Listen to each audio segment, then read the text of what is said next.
కన్నీరు ఎలా తుడుస్తుందో, పేదోడికి ఎలా అండగా ఉంటుందో అన్న మాట ప్రకారం, ఇచ్చిన వాగ్దానం ప్రకారం అనేక ఛాలెంజ్లు, అనేక ఇబ్బందులు, అనేక కష్టాలు ఎదురైనా ఇచ్చిన ప్రతి మాటని తూచా తప్పకుండా పేదోడి ఇంటికి చేర్చాలని తపన పడుతూ, ప్రతిపక్షంలో ఉన్న వాళ్ళు అనేక సందర్భాలలో ఈ ప్రభుత్వాన్ని, గౌరవ ముఖ్యమంత్రి గారిని, ఈ ప్రభుత్వంలో ముఖ్యమంత్రి గారి కుటుంబాన్ని అనేక సందర్భాలలో అవమానించిన, నాకు ప్రజలే ముఖ్యం, నాకు ప్రజల సుఖమే ముఖ్యం, ఈ రాష్ట్రంలో ఉండే పేదవాడికి అండగా ఉండటమే ముఖ్యమని తలంచి రాష్ట్రాన్ని అంతా పేదవాడి కష్టాలను తీర్చాలని తపనతో గౌరవ ముఖ్యమంత్రి గారి తాపత్రయం అనేక సందర్భాల్లో మీతో పాటు మేమందరం చూశాం. చూడటమే కాదు, తెచ్చుకున్న ఈ ఇందిరమ్మ రాజ్యంలో ఏ కార్యక్రమం, మంచి కార్యక్రమం చేయాలన్నా, ఏ పేదోడి కష్టాలు తీర్చాలి అన్నా గడిచిన ఆ 10 సంవత్సరంలో వారు చెయ్యని పని ఈ 10 నెలలలో ఈ ఇందిరమ్మ ప్రభుత్వంలో చేస్తున్నామని అక్కురోషంతో, కచ్చతో పేదవాడికి మంచి జరిగితే అది ఇందిరమ్మ ప్రభుత్వానికి మంచి మార్కులు ఎక్కడ వస్తాయో అని అడ్డంకులు పెడుతున్నా, అనేక విషయాలలో ప్రతిపక్షంలో వాళ్ళు ఉన్నారు, వారు ప్రత్యక్షంగా పరోక్షంగా కోర్టుల ద్వారా ఆటంకాలు కలిగిస్తున్నా, ధనిక తెలంగాణ రాష్ట్రాన్ని 8,19,000 కోట్ల రూపాయలు అప్పు చేసినా, తల తాకట్టు పెట్టైనా, చెప్పిన ప్రతి మాటని చిత్తశుద్ధితో పేదవాడికి అందించే దాంట్లో భాగమే ఈ భూభారత కార్యక్రమం కూడా. ఎవరైనా చట్టాలు చేస్తే, ఎవరైనా ఇంటి పెద్ద ఒక మంచి నిర్ణయాలు తీసుకుంటే ఆ కుటుంబానికి మంచి జరిగే నిర్ణయాలు తీసుకుంటారు. చట్టాలు చేస్తే అంతకు ముందున్న చట్టాల కంటే ఇది బ్రహ్మాండంగా ఉందిరా ఈ చేసిన చట్టం, ఈ చట్టం వల్ల మనకి చాలా మంచి జరిగిందిరా, శభాషురా అని నలుగురు పొగిడేటట్టు చేస్తారు.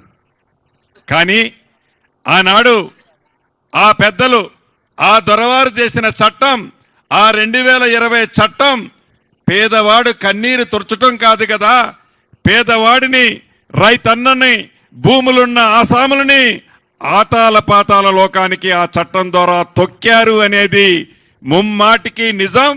ఆ నిజము కాబట్టే 2023 డిసెంబర్లో జరిగిన ఎన్నికల్లో ఇందిరమ్మ ప్రభుత్వాన్ని తెలంగాణ రాష్ట్రంలో ప్రజలు నమ్మి తీసుకొచ్చారు. కాబట్టే ఆ చట్టాన్ని మార్చాలని, మార్చిన చట్టం ఒక రేవంత్ రెడ్డి గారికో, ఒక పొంగులేటి శ్రీనివాసరెడ్డి గారికో, కేబినెట్ మంత్రులకో, కాంగ్రెస్ పార్టీకో మంచి జరిగితే సరిపోదు.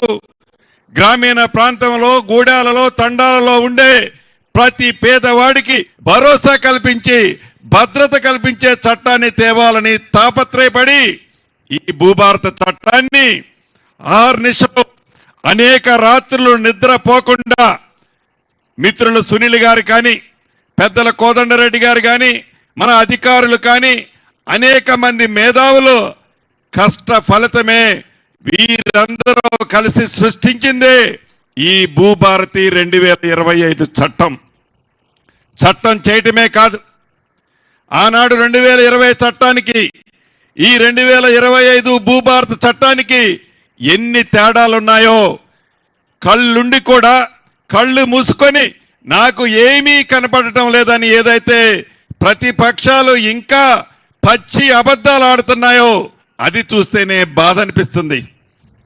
అసెంబ్లీలో మొన్న జరిగిన అసెంబ్లీలో కూర్చుంటే నా శాసనసభ్యులు, నా పార్టీకి సంబంధించిన శాసనసభ్యులు కాదు, వారు పార్టీకి సంబంధించిన శాసనసభ్యులు అసెంబ్లీలో నేను కూర్చున్న బెంచి పక్కన వచ్చి కూర్చొని నన్ను అడిగేది ఏందయ్యా అంటే, ధరణిలో మా భూమి ఎక్కలేదన్నా, నా బిడ్డ భారతి బదులు భరత్ రెడ్డి అని పడ్డదన్నా, నా భూమి 9 ఎకరాలుంటే 9 కుంటలని పడిందని వారి శాసనసభ్యులే, ఆనాటి వారి ప్రభుత్వంలో ఉన్న మంత్రులే వచ్చి దీన్ని కొద్దిగా సరిదిద్దాలన్నని అడుగుతుంటే పక్కన గతంలో మంత్రులుగా చేసిన వారికి కనీస ఇంగిత జ్ఞానం కూడా లేకుండా ఏ భూభారత చట్టాన్ని అసెంబ్లీలో పాస్ చేయడానికి గౌరవ ముఖ్యమంత్రి రేవంత్ రెడ్డి గారి నాయకత్వంలోని మన ప్రభుత్వం చట్టాన్ని పెడితే ఆ చట్టము పెట్టిన టైంలో కూడా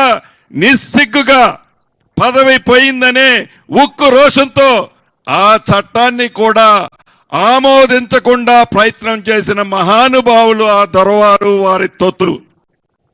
అటువంటి చట్టాన్ని ఏది ఏమైనా పేదవాడి కన్నీరికి పేదవాడికి అండగా ఉండటానికి చేసే ఈ చట్టం ఇందాక అనేక అంశాలని సునీల్ గారు, అడిషనల్ కలెక్టర్ గారు మా మిత్రులు చెప్పారు. నిజం. అవే కాదు, ఈ చట్టం దేశంలోనే రోల్ మోడల్ చట్టం కాబోతుంది. ఈ చట్టంలోని ఒక 4-5 అంశాలను చెప్తున్నాం. 2020 చట్టం చేసే నాడు అధికారుల దగ్గరికి ప్రజలు పోవాల్సి వచ్చింది.